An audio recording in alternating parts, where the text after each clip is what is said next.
नमस्कार मैत्रिणींनो. तर साऊथ इंडियन फूडमध्ये डोसा ट्राय केला आहे. त्यासाठी बटाटे उकडून घेतलेले आहेत, स्वच्छ धुवून उकडून घेतलेले आहेत बटाटे. त्यानंतर बटाटे थोडे गार करायला ठेवलेत.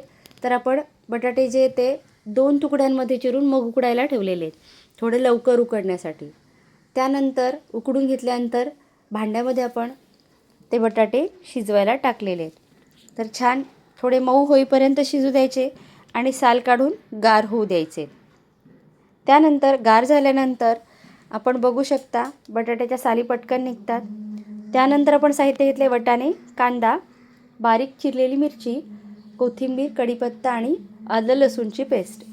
तर 2 प्रकारे भाजी होणार. त्याच्यात फक्त मिरची आणि हळद मीठ एवढं पडणार आणि तिखट भाजीमध्ये तिखट मीठ मसाले पडणार.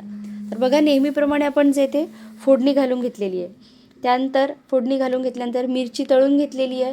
त्यानंतर आपण ह्याच्यात कांदा पण तो डीप फ्राय थोडा गोल्डन ब्राऊन होईपर्यंत परतून घेतलेला आहे.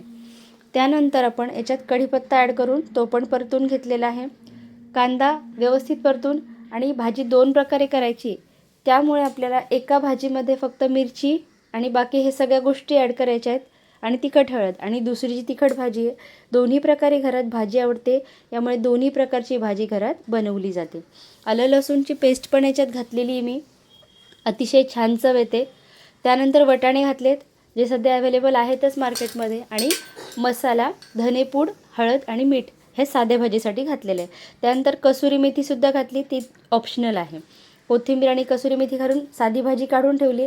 त्यानंतर तिखट भाजी करण्यासाठी त्यात मसाले ॲड केलेले आणि मसाले ॲड करून आपली भाजी तयार आहे, तिखट भाजी आणि साधी भाजी. त्यानंतर डोसा पण आपला तयार होतो आहे. तर बघा, आपल्याला ही रेसिपी आवडल्यास नक्की करा आणि चॅनलवरती आल्यावरती व्हिडिओ आवडल्यास लाईक, शेअर, सबस्क्राईब करा. थँक्यू.